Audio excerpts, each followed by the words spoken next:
Yates graded the tests, Avery. Yours was the only perfect score. Great, I said, in a deliberate effort to keep myself from saying okay again. Not great, young lady. Mr. Yates intentionally creates exams that challenge the abilities of his students. In 20 years, he's never given a perfect score. Do you see the problem? I couldn't quite bite back my instinctive reply. A teacher who designs tests most of his students can't pass? Mr. Altman narrowed his eyes. You're a good student, Avery.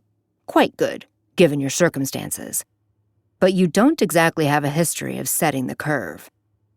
That was fair. So why did I feel like he'd gut-punched me? I am not without sympathy for your situation, Principal Altman continued. But I need you to be straight with me here. He locked his eyes onto mine. Were you aware that Mr. Yates keeps copies of all his exams on the cloud? He thought I'd cheated. He was sitting there, staring me down, and I'd never felt less seen. I'd like to help you, Avery. You've done extremely well, given the hand life has dealt you. I would hate to see any plans you might have for the future derailed. Any plans I might have? I repeated. If I'd had a different last name, if I'd had a dad who was a dentist and a mom who stayed home, he wouldn't have acted like the future was something I might have thought about. I'm a junior, I gritted out. I'll graduate next year with at least 2 semesters worth of college credit. My test scores should put me in scholarship contention at UConn, which has one of the top actuarial science programs in the country. Mr. Altman frowned. Actuarial science?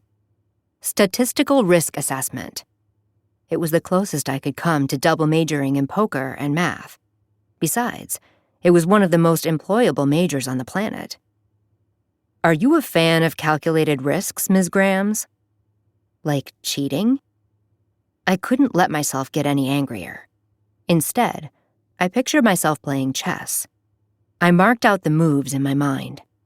Girls like me didn't get to explode. I didn't cheat, I said calmly. I studied.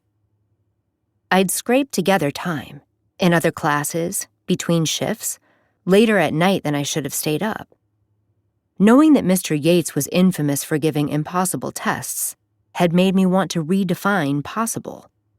For once, instead of seeing how close I could cut it, I'd wanted to see how far I could go. And this was what I got for my effort, because girls like me didn't ace impossible exams. I'll take the test again, I said, trying not to sound furious, or worse, wounded. I'll get the same grade again. And what would you say if I told you that Mr. Yates had prepared a new exam? All new questions, every bit as difficult as the first. I didn't even hesitate. I'll take it.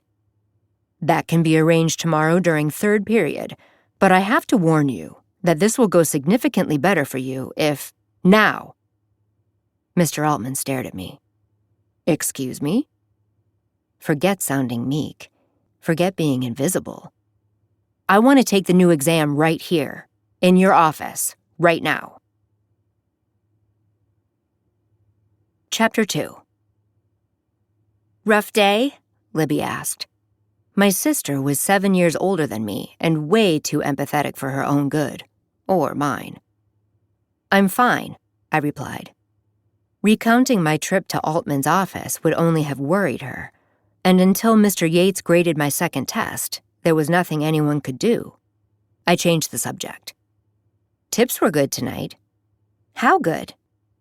Libby's sense of style resided somewhere between punk and goth, but personality-wise, she was the kind of eternal optimist who believed a $100 tip was always just around the corner at a hole-in-the-wall diner where most entrees cost $6.99.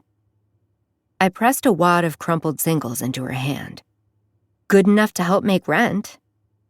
Libby tried to hand the money back, but I moved out of reach before she could. I will throw this cash at you, she warned sternly. I shrugged. I'd dodge. You're impossible. Libby grudgingly put the money away, produced a muffin tin out of nowhere, and fixed me with a look.